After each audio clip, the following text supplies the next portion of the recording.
예, 안녕하세요. 저는 궁궐과 이렇게 종묘에서 한 20여 년간 이렇게 문화 해설을 했던 오정택이라고 합니다. 네, 반갑습니다.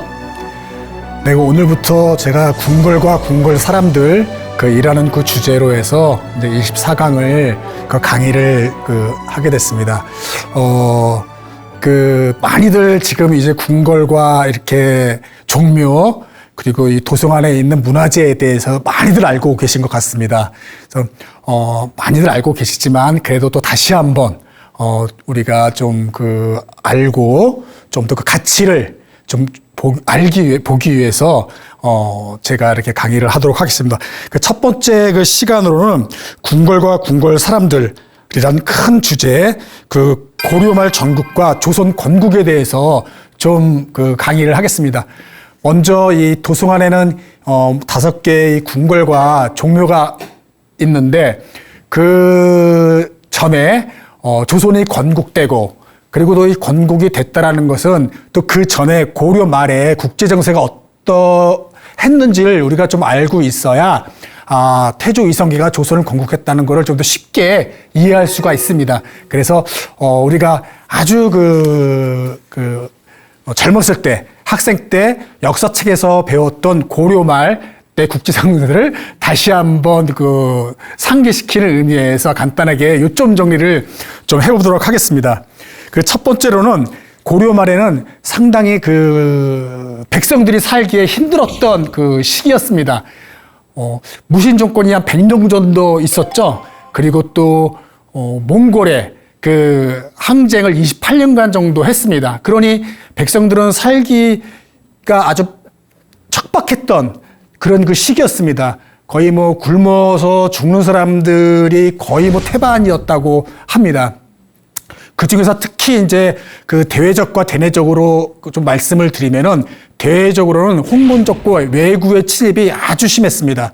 그래서 홍건적 같은 경우는 그 당시 중국에서는 원나라가 지배하고 있을 때인데 원나라에 저항하는 난을 일으켰던 세력이 홍건적이었습니다.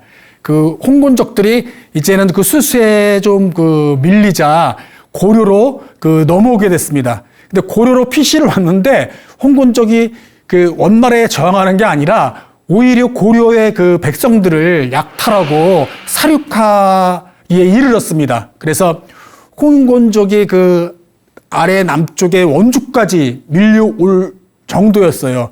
그러니 그 당시 공민왕은 개경에서 안동까지 피난을 갈 정도였습니다. 고려사에 따르면은 홍건적이 우리 백성들을 구워 삶아 먹었다. 그렇게까지 묘사가 돼 있어요. 그것이 사실인지 아닌지는 확실치 않지만 어쨌든 그만큼 무자비하고 잔인한 짓들을 홍건적들이 우리 고려 백성들한테 저질렀다는 것을 말해주고 있습니다. 또 왜구들이 이 남에서부터 서해안, 그래서 의주까지 올라와서 또 약탈을 또 자행했습니다. 내륙까지 옥천, 남원까지도 이렇게 들어와서 또 이 사륙과 약탈을 저질렀고요. 그러니 당시 고려 백성들은 사실은 태어나면서부터 죽을 때까지 지옥에 사는 같은 그런 이 대내적 대외적으로 힘들었던 시기였습니다. 그러니까 그런 시기가 바로 이 고려 말 정세였습니다. 그러니 상당히 좀 국가가 있는 것도 아니고 백성들은 오히려 이거 왕조가 있는지 없는지도 모를 정도로 피난과 이런 거에서 급급했던 시기가 이 고려 말이었습니다. 그러니 어려웠던 시기였던 거였죠. 그런 와중에 또 왕실은 또 어땠느냐? 왕실 같은 경우에는 그 당시가 이제 24대 원종, 그래서 공민왕까지 그럴 때가 상당히 원의 친원 세력들이, 친원파가 왕실을 장악하고 있었습니다. 그러니까 24대 원종서부터 좀 친원 정책들이 이제 생기게 되는데요. 원종은 스스로가 자진해서 자기의 딸을 그 당시 원나라 세조에게 시집 보냅니다. 그것도 자기가 이제 간청을 하는 거죠. 그 이유는 뭐냐면은 왕권이 너무나 약화되기 때문에 이 결혼을 통해서 자기의 왕권을 강화하고 그 유지시키기 위해서 하나의 그런 정책이었다고 생각하시면 됩니다. 그리고 또 그 원종이 스스로 호복, 그러니까 그 당시에 원나라들이 입었던 의복을 입게 되고요. 또 변발도 하게 되고요. 자, 그렇게 해서 거의 뭐 친원 정책에 완전하게 그 자기가 받아들이게 되는 겁니다. 자, 그렇게 되고 그 뒤부터 그 자기의 아들을 걸기군 그 세조의 딸과 결혼을 시키게 됩니다. 그때부터 충렬왕이 25대인데 그 25대부터 충자를 붙이게 되는 거죠. 여러분들 아시죠? 고려 말에 그 충자 붙는 왕들. 그래서 25대 충렬왕서부터 30대 충정왕까지 충자가 붙으면서 원나라에 충성을 하겠다라는 그런 그 의미로 그 붙이게 되는 것이죠. 그 이후에 그 나타난 그 왕이 바로 공민왕입니다. 이 공민왕도 마찬가지로 자기는 그 누구와 결혼했냐면은 그 여러분 징기스칸 아시죠? 징기스칸의 7대손, 그 7대손이 노국 그 우리가 알고 있는 공주입니다. 그 노국 대장공주라고 하는데요. 그 노국 대장공주와 결혼을 합니다. 그 공민왕도요. 하지만 이 공민왕은 10살 때 그 원나라에 그 인질로 볼모로 잡혀가서 한 10년을 살게 돼요. 그래서 10년을 살게 되기 때문에 원나라에서 너무나 잘 알고 있습니다. 그래서 이제 귀국해서 왕이 되는 겁니다. 근데 노국공주는 그래도 공민왕과 이렇게 뭐 어떤 그 정략 결혼을 비록했지만 사이가 나쁘거나 반고려를 그 정책을 피거나 그러지 않고요. 상당히 친고려의 어떤 입장이었습니다. 네, 당시 공민왕이 그 왕으로 있었을 때 그 당시의 왕실은 뭐 그 전부터 마찬가지였지만은 친원파가 장악을 하고 있었습니다. 모든 그거의 관직과 특히 인사권을 모두 갖고 있었기 때문에 그들의 그 충성하는 또 그 관직의 그 자리를 친원파로 또 다 자리를 메꾸고 있었습니다. 그렇기 때문에 왕은 거의 뭐 허수아비 그 같은 존재였죠. 하지만 공민왕은 이제 그러한 것들을 개혁하고자 이제 노력을 했던 군주이시기도 합니다. 그 친원파의 거두였던 기철이라는 그 사람이 있었는데 그 사람이 아주 막강한 그 인사권과 군사력과 어떤 그 힘을, 그 권세를 쥐고 있었어요. 왜 그러냐면 그 기철이라는 그 여동생이 공료로 그 원나라에 끌려가게 됩니다. 공민왕 이전에 또 원종 전부터 계속해서 우리는 원나라한테 공료, 뭐 곡물 그리고 환관들을 보내야 했었습니다. 그 많은 재물들도 보냈고 또 공료들은 그 노예나 또는 그 궁녀로서 끌려가게 되고요. 또 고려 시대 때 환관들은 상당히 현명하고 총명하다라고 소문이 자자했습니다. 그러니까 조선 시대의 내시라고 생각하시면 안 돼요. 고려의 환관들은 상당히 엘리트들이었거든요. 그래서 그 환관들을 많이 요구를 했기 때문에 이 원나라로 많이들 갔었습니다.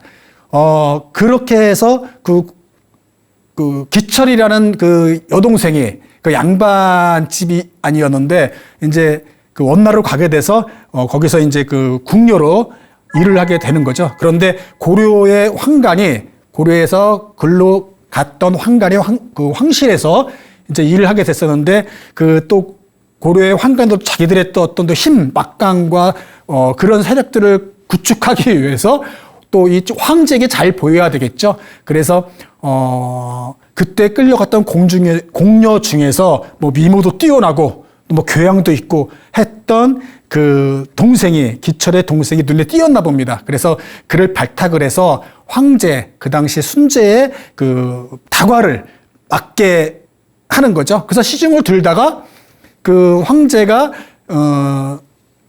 궁녀가 마음에 들어서 후궁으로 삼게 되는 거예요.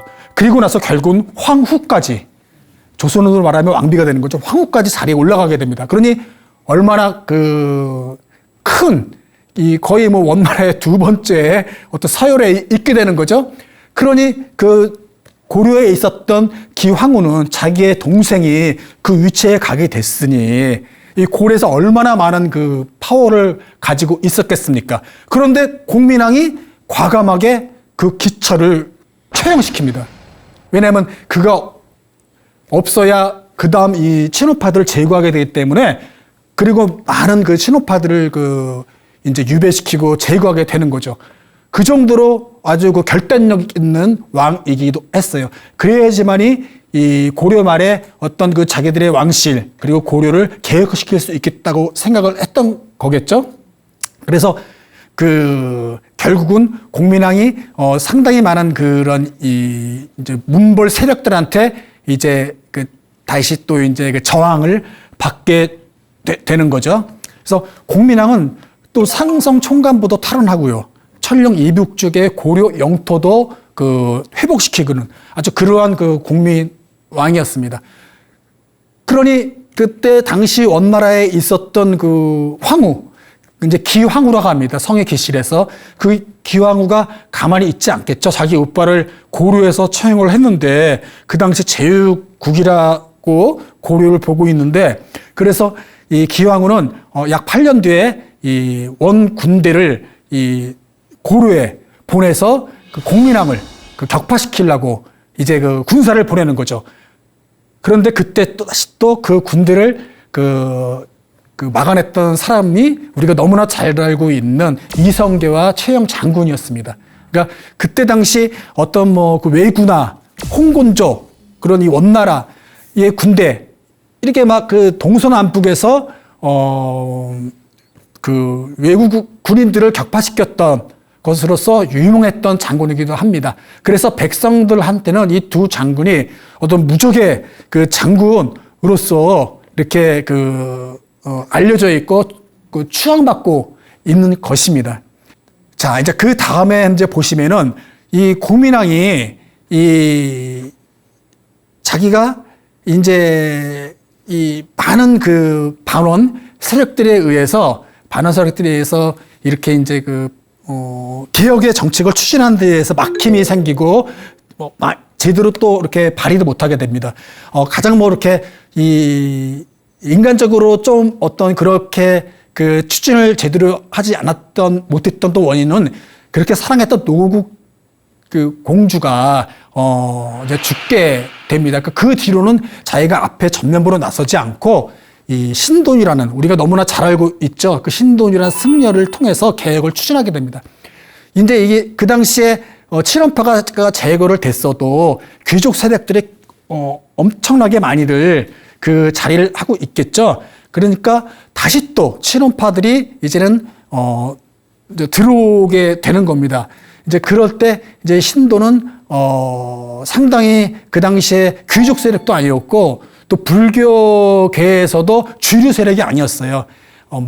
상당히 미천하게 봤었고 또 이 신도이란 출신도 상당히 어떤 여종에서 그 당시 막 그랬지 않습니까? 출신에 의해서 어떤 신분도 정해지는 시기였으니까. 그리고 고려말 같은 경우는 스님들도 이 왕실에서 계시는 분들도 있고 커다란 종단을 운영하는 분들도 있고 이런 이 상당히 높은 직에 계신 분도 많았습니다. 그럴 때 다시 또 신돈이 이제 어떻게 해서 발탁이 돼가지고 공민왕이 신돈에게 자기가 못다 이루었던 꿈을 이루고자 모든 개혁의 권한을 이제 물려주게 되는 거죠. 그래서 신돈은 딱 등용이 돼가지고 권력을 이제 장악하게 되니까 제일 처음에 했던 일이 토지 개혁입니다. 그러니까 그 당시에 권문세족들이 어느 정도의 땅을 갖고 있었냐면은 이 고려서에 나오는 말로 표현을 하자면은 이 농사 짓는 이런 농부들이 자기 땅을 송곳 꽂을 땅만큼도 없다라고 표현을 해놨어요. 이 기록에. 그러니 얼마나 좀 우리가 어느 정도인지를 알 수 있겠죠. 이게 한 경작지에 토지 주인이 7, 8명이나 됐다고 해요. 한 명이 경작하는 토지에 7, 8명의 주인이, 그게 권문세족입니다. 근데 그 7, 8명이 또 자기들이 농사를 지어가지고 조세로서 이거를 또 내야 돼요. 뭐 그것뿐이겠습니까? 거기에 대한 뭐 접대비, 경비, 운송비 그런 것들까지 모조리 다 그 요구를 하기 때문에 농민들은 상당히 먹고 살기는 것도 어려운 그런 또 그 시기였어요. 그런데 신돈이 토지 개혁을 실시하면서 그들이 갖고 있던 땅들을 모두 뺏어가지고 농민들에게 나눠줬어요. 그러니 신돈은 성인으로서 다시 순항을 받게 되는 것이죠. 그러니 권문세족과 그런 그 친오파에 남아있던 세력들이 얼마나 그 눈에 가시였겠습니까? 그래서 신돈을 어떻게 하든지 그들을 내쫓고 채용시키려고 그 혈안이 돼 있었겠죠. 그렇게 그 신돈은 상당히 백성들로부터 상당히 왕보다도 더 막 인정받는 어떤 그러한 그 자리까지 올랐습니다. 그렇지만 그 신돈도 결국은 공민왕에 의해서 이제 처형을 당하게 됩니다. 그것도 상당히 그 권문세족의 그 어떤 그 저항과 세력들이 너무나 강했기 때문에 뭐 그랬겠죠. 하지만 신돈이 그 받는 어떤 그 죄목들은 영모죄하고 추문이에요. 그 영모죄는 신돈이 나라를 고려를 자기가 차지하려고 한다. 이런 그 투소가 이제 들어옵니다. 그러니까 그거를 빌미로 삼아가지고 이제 신돈을 이제 처형하게 되는 거고 또 상당히 신돈이 이 절에 온 그런 그 아녀자들을 겁탈도 하고 막 그러한 이 소문들이 아주 그냥 엄청나게 퍼졌습니다. 그래서 그런 두 가지 제목으로 해가지고 신돈이 처형을 당하게 되는 것이죠. 그리고 나서 또 그리고 봐서 공민왕도 뭐 3년 뒤에 또 이제 죽게 되는 거죠. 시해되는 거죠. 그거는 이 자제위라는 어떤 친위부대, 공민왕의 친위부대를 만들었었는데 그 자제위에 의해서 다시 또 처형을 당하게 됩니다. 근데 우리가 그것이 영화로서 또는 이제 많은 이야기로서 나오게 되는 거예요. 공민왕이 남색을 좋아해서 그 자제들과 함께 막 난장을 하면서 변태적인 삶을 살았다. 뭐 이런 것들 영화나 드라마나 또 이 책에도 많이 나오고 있습니다. 하물며 고려사에도 그런 얘기가 나오고 있을 정도예요. 근데 우리가 고려사라는 거를 조금 여러분이 알고 있어야 될 거는 조선이 지어지고 나서 만들어진 책이에요. 그러니 조선이 입장에서는 고려 말이 얼마나 풍기문란하고 또 고려 말이 얼마나 국제적으로도 또 어려웠던 것을 강조하려는 게 좀 있었지 않겠습니까? 그렇기 때문에 나온 책임이지요. 그런데 자제는 어쨌든 양반의 자제들로 만들어가지고 그 당시에 친위대로 만들었고 일부 역사학자들은 지금 어떻게 얘기하냐면요. 그 자제들은 신돈이 이루지 못한 신돈에게 어쩔 수 없이 신돈을 처형시킬 수 없었지만 다시 한번 고려를 개혁시키려고 했던 그런 어떤 인사들로 꾸린 게 아니냐라고도 이야기를 하고 있습니다. 그래서 어쨌든 공민왕마저도 그렇게 불행하게 고려 마지막에 개혁을 위해서 고려를 다시 한번 왕권 강화를 통해서 회복을 시키려고 했지만 그렇게 실패를 하면서 고려가 이렇게 무너지는 몰락하는 그런 분위기였습니다. 그래서 여러분들이 맨 처음에 제가 이야기했듯이 조선이 건국하는 것들이 태조 이성계가 갑자기 어느 날 군사력이 강해져가지고 그냥 무슨 어떤 천지신명을 받아서 조선을 건국해야 되겠다. 그래서 갑자기 훅 나타나서 된 것이 아니라 이런 환경, 상황이 백성들로부터 고려 왕조가 등져지고 또 홍건적이나 왜구들이 그렇게 완전히 도륙을 해가지고 백성들이 살 수가 없고 그런 와중에 그 당시 친원 세력이 아니었던 좀 올바른게 국가를 운영하고 새로운 개혁을 원했던 신하들, 무신들이 이성계와 결합이 돼서 이제 조선을 라는 나라를 만들게 되는 것이지 어떤 계기가 있어가지고 갑자기 결단은 했지만 그런 분위기가 아주 팽배했다라고 여러분들께서 그 이해를 생각하시면 되겠습니다. 이제 그 문벌 귀족의 그 최형 그리고 이성계 이런 그 두 전쟁 영웅이 이제 등장하게 되는 겁니다. 그 당시 최형은 고려 그 최고 관직인 그 문화시중 이런 직책을 갖고 있었고요. 또 이성계는 이 변방에 다니면서 상당히 그 무적 그 백전백승의 그런 장군으로 또 백성들로부터 존경을 받는 그런 군인이었어요. 그래서 뭐 우리 또 이 드라마나 사극 보면은 뭐 활도 잘 쏘고 뭐 하여튼 상당한 그 출중한 외모를 가졌고 이렇게 많이 또 있습니다. 근데 어쨌든 정말로 상당히 이성계는 백성들로부터 존경받고 선두에 서서 전쟁 최용 장군도 마찬가지고요.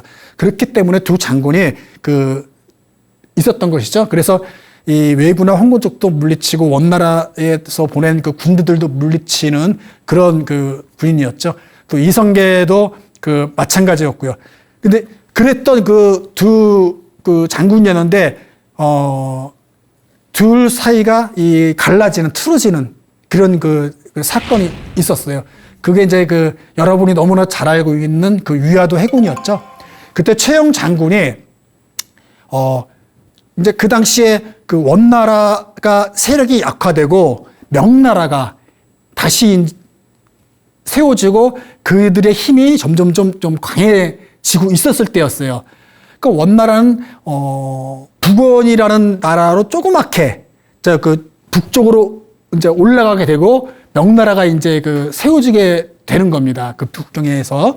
이제 그런 와중에 이제 이 최영 장군이 이 그러니까 고구려의 고구려의 영토인 요동을 우리가 이제 다시 이제 정벌해서 차지하자라고 최영 장군은 판단한 거예요.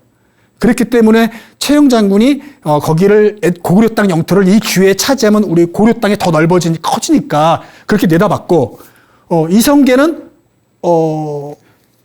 이 명나라가 이제 세력이 이제 또 커지고 그런 거 하기 때문에 부정적으로 판단을 짓고 아니다. 고려 땅만 계속 지키고 있으면지 거기는 너무 가서는 안 된다라고 반대 입장이었어요.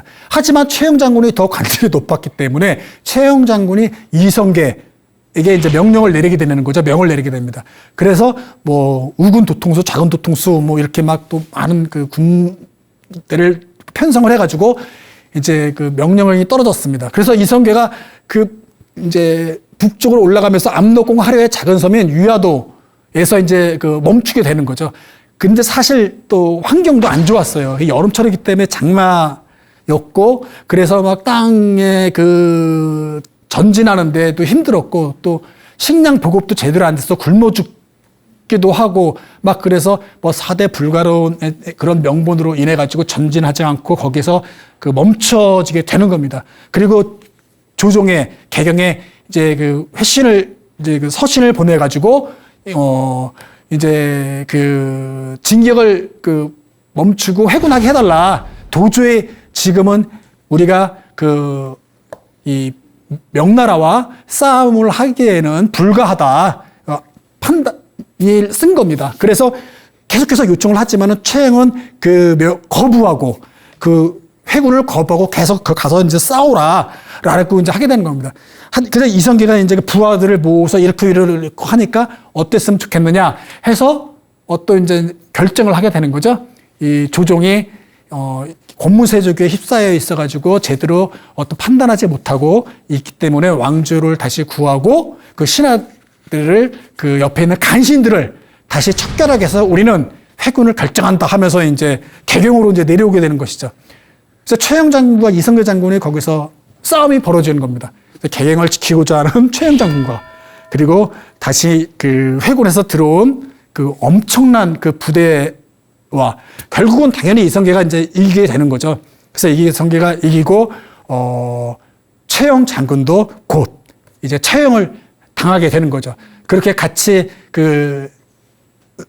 홍공원 쪽과 외국과 이렇게 원나라와 이렇게 같이 싸웠던 그 두 장군이 이제 다시 이제 만날 수 없는 사이가 되는 겁니다. 그래서 야사에 의하면 이성계 장군이 최영 장군을 이제 처형시킬 때 울면서 잘 가시라 하면서 보냈다고 하는 이야기가 아직까지도 지금 남아 있는 겁니다. 그래서 그의 나이 그때 73세였다고 해요. 그래서 지금도 현재도 우리 그 무속신앙에서는 최영 장군을 지금도 이 신당에 모시고 있는 데가 많은 거예요. 그렇게 나라를 위해서 애쓰시고 결국은 그렇게 같이 싸웠던 또 전이었던 이성계에게 죽임을 당하기 때문에 억울한 어떤 희생을 했겠어. 많은 무속인들이 아시죠, 여러분? 이렇게 이제 보시면은 그렇게 모셔져, 영정으로 모셔가지고 이렇게 이제 음식물을 바치고 아직까지도 하고 있지 않습니까? 그래서 이런 연유로 해서 지금까지도 최영 장군이 많이들 이야기를 하고 있습니다.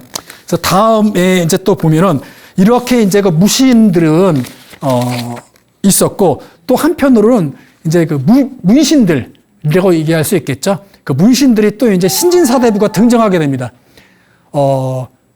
이 신돈이 아까 토지개혁을 통해서 그렇게 이제 농민들한테 토지를 나눠줬고 또 한 가지 큰 일을 했던 것 중에서 하나가 이 왕실의 이 매각 매직을 통해서 들어왔던 친원 세력들 그들을 이제 그들을 말고 새로운 제도에 의해서 이제 이 왕실의 인재들이 들어올 수 있게끔 신돈이 만들었어요. 그게 뭐냐면 과거 제도를 정비하는 겁니다. 그 전까지는 과거 제도가 있었지만 사실은 그냥 있으나 마나 한 거였었어요. 그런데 신돈이 강력하게 과거 제도를 정비해서 이제 그들에서 인재를 선출해서 등용을 시켰고요. 또 성균관을 다시 이제 중건을 합니다. 그래서 학생들이 들어와서 그 학생들을 키워서 이제 시험만 이렇게 보고 하니까 뭐라고 그럴까요? 부정들도 많고 아는 사람을 통하고 또 뇌물을 좀 뽑고 막 그러지 않습니까? 그러니까 성균관이 그전에 있었지만 이 성균관을 갖다가 다시 중건해가지고 거기에서 교육을 통해서 시스템으로 인재를 배출해내는 거예요. 신돈이 그런 일을 했습니다. 그래서 거기에서 이제 나온 사람들이 우리가 너무나 잘 알고 있는 정도존, 정몽주, 하륜, 이런 분들이 있죠. 이런 사람들이 여기서 배출이 되는 거예요. 그래서 그동안 기존 세력에서 편성돼 있었던 사람들이 아닌 교육을 통해서 배출된 인재들이 바로 그들이었어요. 그래서 이들은 그동안 친원파들이 고려에서 국가보다 자기들이 재물 모으기에 했던 그들을 보고 이제 자랐던 그런 사람들이었지 않습니까? 아까도 말씀드렸다시피 한 토지의 주인이 7, 8명이고, 또 이 토지가 얼마나 많냐면은 산과 내를 경계로 했대요. 산과 내 사이가 다 하나의 권문세족의 땅이었어요. 이게 전국 고려를 다 그랬다는 겁니다. 그래서 권문세족들이 어느 정도였냐면 아까도 그 말씀을 드렸지만은 이 토지를 산과 내를 한 경계로 해서 그들이 갖고 있었다고 합니다. 그러니 국가 땅을 얻고 모두가 사전으로서 있었던 것이죠. 그러니까 그 정도로 상당히 재물을 갈취하고 소유하게 바빴던 거예요. 그러니까 그들을 보고 자란 이들이 신진사대부인 거예요. 그래서 상당히 반감하고 그들의 어떤 저항하는 어떤 입장이었던 것이죠.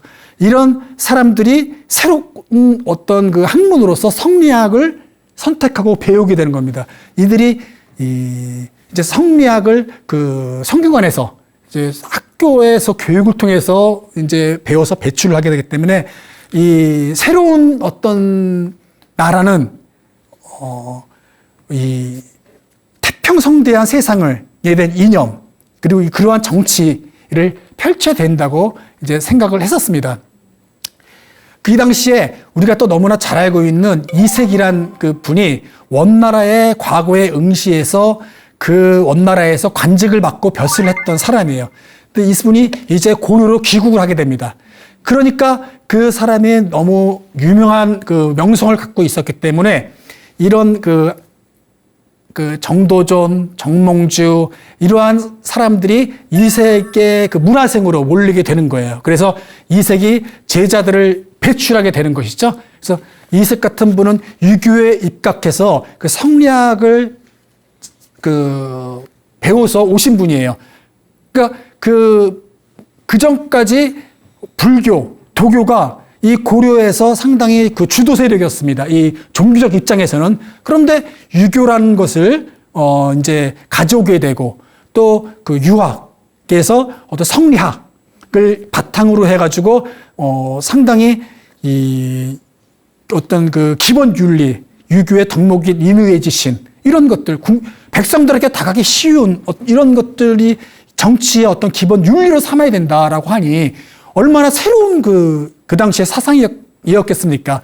그러니까 많은 유생들이 이제 모이게 이제 되었던 것이죠.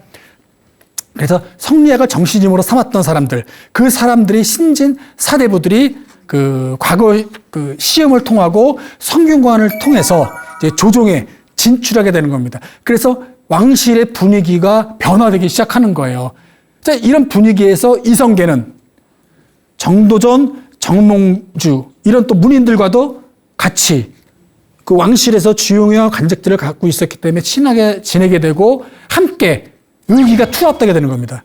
그래서 무와 문이 또 겸비해서 이제 그 새로운 어떤 나라를 이제 그 만들려는 그런 준비 토대가 이제 되는 것이죠.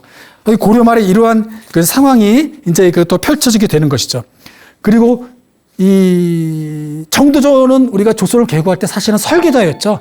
어느 정도 정도전은 급진 개혁파였냐면은 아까 신도는 토지 개혁을 통해 가지고 백성들에게 나눠주고 그랬다고 했지 않습니까? 그런데 신도는 처형되고 고민왕도 이제 그 시에 대해서 이 처형됐기 때문에 이 친오파들이 또 이렇게 장악을 하게 되고 그런 와중에 이제 그 최영과 또 그 이성계 장군이 이제 중앙 관직에 이제 그 들어오시게 이제 되는 거죠. 그리고 이 정도전도 이제 그 과거에 그 급직을 해서 이제 이 또 중앙 관직의 정사품을 맡겨서 들어오게 되고 해서 이제 이 왕실 조정에는 이렇게 이제 두 파가 서로 이제 그 힘을 갖고 견제를 하고 있는 그런 그 상황이었습니다. 이제 그런 상황에서 정도전은 이 가장 중요한 건 이 토지를 개혁해서 백성들에게 편안하게 농사를 짓고 있게 해줘야 된다. 이제 하게 하는 거죠. 그래서 정도전은 이제 더 이제 급진적으로 이제 나가게 되는 겁니다. 그래서 백성들한테 토지를 골고루 나눠주고, 그들에게 이제 그 조세들도 한 10분의 1로 해주고, 뭐 이런 것들을 펼쳐나가는 겁니다. 여러분이 그 예전에 이제 그 역사 시간 때 배웠던 그 토지개혁에서 과전법, 이 과전이 이제 시작이 되는 거예요. 그러니까 이 전북토가 사전으로 이 권문세족들이 차지하고 있었는데 그것을 도로 다 뺏어가지고 백성들한테 골고루 나눠주는 것이죠. 그리고 관직에 있던 그 관리들한테는 이 녹봉으로서 이제 주자 뭐 이런 거였어요. 근데 결국은 그것이 채택되지 못했어요. 너무나 급진적이기 때문에. 그러니까 우리가 이 근대에서 공산주의들이 했던 정책이잖아요. 토지를 몰수하고 다시 인민들에게 토지를 분배하는 정책이잖아요. 근데 이미 정도전이 그것을 강력하게 고려 말에 주장했던 거니까 얼마나 놀라운 이거는 거의 이 왕이 이 토지의 주인인데 그 당시 이런 백성들에게 나눠주자고 했었으니까요. 그래서 그렇게까지 이제 토지 개혁을 실시했지만 그게 실패하게 됩니다. 그래서 그것도 이제는 실패해서 반쪽짜리가 되게 되는 것이 이제 되게 이런 그 상황이 됐습니다. 그래서 정몽주 같은 경우는 아까도 말했지만 유교를 보급해가지고 그 학교를 통해서 우리 이제 고려에 그 성리학을 바탕으로 한 이런 사상을 전파시키게 되는 거죠. 그래서 여러분이 너무나 알고 있는 제사, 유교식 관습이었던 제사도 지금 이렇게 도입됐던 게 바로 정몽 주의입니다. 그래서 그분이 들어와서 이렇게 되어 있던 거고요. 하지만 이 정몽주는 이 이성계의 5번째 아들 이방원에 의해서 이제 또 이 선주교에서 이렇게 자객에 의해서 처형을 당하게 되는 거죠. 온건 개혁파였지만 그 또한 이제 죽게 되는 겁니다. 물론 이방원이 또 다음에 정도전도 죽이죠. 처형하죠. 그래서 같이 이성계와 개혁을 위해서 힘썼던 사람들이 다시 자신을 위협할 수도 있기 때문에 그들을 제거하는 그런 또 잔인한 또 일들이 이루어지게 되어 있습니다. 이거는 제가 2008년인가 7년도에 그 개성 갔을 때 찍은 제가 찍은 사진이에요. 이렇게 북쪽에서도 이 선주교의 그 정몽주가 죽었던 이 자리에 다니지 못하게끔 이 돌로 난간을 채고 그 옆에 사람은 다니게 해놨더라고요. 그래서 북에서도 정몽주는 이렇게 지금도 이렇게 존경하는 의미로 저기에 그 비에도 써 있고요. 이렇게 지금도 모셔져 있다고 합니다. 이런 선주교가 있습니다. 자, 이제 그 고려 말의 분위기는 이랬던 거였고요. 다음으로 이제 조선개국을 잠깐 간단하게 말씀을 드리도록 하겠습니다. 이 조선은 그래서 이성계가 1390년에 나라를 건설하게 되는데 그의 이름은 조선이라는 나라가 이제 이루어지게 된 거죠. 이제 사실은 고려 말 공양왕한테 선의를 이어받고 이제 새로운 나라가 된 거예요. 새로운 나라 선포하고. 하지만 조선이란 나라를 재가를 받은 건 그 다음에 해에 또 명나라한테서 승인을 받았습니다. 그래서 사실은 다음 해에 조선이라는 나라를 반포하게 되는 것이죠. 또 그 다음에 한양을 천도하게 됩니다. 그래서 경복궁, 종묘, 사직단, 도성을 만들게 되고 한양, 그 당시 또 이름이 한양이었어요. 이 서경은 평양은 서경, 동경은 경주, 그리고 한양은 남경이라고 불렀을 때였죠. 그래서 그 한양부를 이제 한성이라는 이름으로 바꾸게 됩니다. 그래서 이 조선의 그래서 사실은 행정구역 명칭은 한성이에요. 하지만 한양이라고 우리가 이제 부르는 것이죠. 그리고 사대원도 만들고 이렇게 또 그 이방원이 그 정도전들도 이제 세력도 제거해서 모두 없애는 그런 게 됩니다. 또 1499년에 정종이 또 다시 개용으로 천도합니다. 다시 개용으로 가게 되는 것이죠. 그리고 나서 또 2차 왕전이 끝나고 나서 태종이 한양으로 또 다시 재천도를 하게 되는 겁니다. 그래서 이렇게 해서 한양을 오게 되는 거죠. 또 한양이 오게 되는 또 이런 거는 당시 이제 천도 후보지예요. 이제 이거는 그 당시 처음에는 계룡산을 내려가려고 했었다가 이게 풍수상 안 좋다고 해서 1년 동안 계룡산에서 궁궐을 짓다가 중지하고 다시 무악, 한양, 적성 이런 곳에서 이렇게 천도 도읍지로 물망이 올랐다가 최종적으로 한양으로 결정이 나는 것이 되는 거죠. 한양이 수도가 된 지리적인 이유 같은 거는 여러분이 너무나 다 잘 아시는 것처럼 뒤에 산이 북한인수, 배산임수로 산이 있고 앞에는 한강이 흐르고 가운데는 평지이고 그런 여러 가지 이유로 인해서 가장 최종의 적합지 그리고 풍수상 길지로도 예전부터 그 고려 말 공민왕이나 또 우왕이나 이분들이 한양에서 와서 궁궐도 짓고 막 이럴 정도로 상당히 그 당시 입지적으로 좋은 조건이기도 했습니다. 그래서 궁궐과 도성이 한양에 이렇게 건설이 이제 정도전이 한양을 설계하고 건설하게 되는 것이죠. 이거는 해동지라는 그림인데 보시면은 한양의 가운데 있고 뒤로는 북한산 있는 것이죠. 그리고 이 서쪽으로는 낙산, 남쪽으로는 남산, 동쪽으로는 낙산, 남쪽으로는 남산, 그리고 서쪽으로는 인왕산 이런 내사산이 있고요. 그 밖으로는 또 우리가 알고 있는 북한산, 그리고 동쪽으로는 용마산, 남쪽으로는 관악산, 또 서쪽엔 용마산 이렇게 내사산과 외사산 8개가 둘러싸여 있습니다. 그래서 외부의 침입을 막기도 좋고 또 가운데 한강이 흐르고 해서 상당히 좋은 입지적으로 좋은 위치에 있었던 것입니다. 저 그림은 1740년대 그림으로 아직까지도 그 한양의 그 궁궐들의 위치는 변하지 않고 그대로 있는 것을 우리가 그 확인할 수 있는 것이죠. 자, 이제 마지막으로 여러분에게 그 한양 제천도를 하게 된 어떤 그런 이유를 좀 결정적으로 여러분이 알고 나면 좀 웃을 수도 있는데 어쨌든 그 당시에 태종실록에 나와 있는 사실이고요. 그때 당시에는 지금의 과학으로 생각하시면 안 됩니다. 자, 이제 제천도를 태종이 해야 되는데 이미 한양에는 궁궐들 경복궁에 지어지고 종묘 사직도 만들어져 있고 이 개경에는 이미 그 당시 고려 말의 그 세력들이 남아 있었습니다. 그래서 그 태조 이성계한테는 신진사대부, 신진 세력과 개혁 세력과 함께 한양에 내려가서 새로운 도시로서 새로운 어떤 그 나라를 건설하고 왕권을 다져야 됐어요. 그런 것들 좀 그 있었던 것이었죠.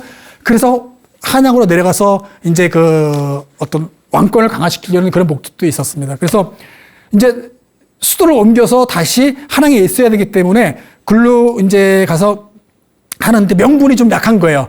그래서 태종이 내려와서 그 신하들과 함께 종묘를 갑니다.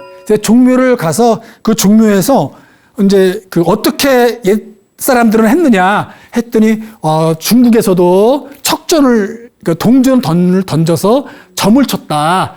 그래? 그 고려도 그렇게 해서 태조 고려도 그렇게 해서 그 개성의 개경을 그 수도를 정했다. 그러니까 태조성이가 그래? 그 우리도 그렇게 하자. 그래서 종묘에 가서 이제 상에다가 동전 3개를 던집니다. 그래서 던졌는데 그 이제 3군데 후보지를 정했습니다. 송도, 개경, 그대로 남아 있느냐, 무악, 지금의 신촌에 있는데 연희동에 있는 신촌, 그리고 이 한양 이렇게 3군데를 생각하고 이제 던졌습니다. 그랬는데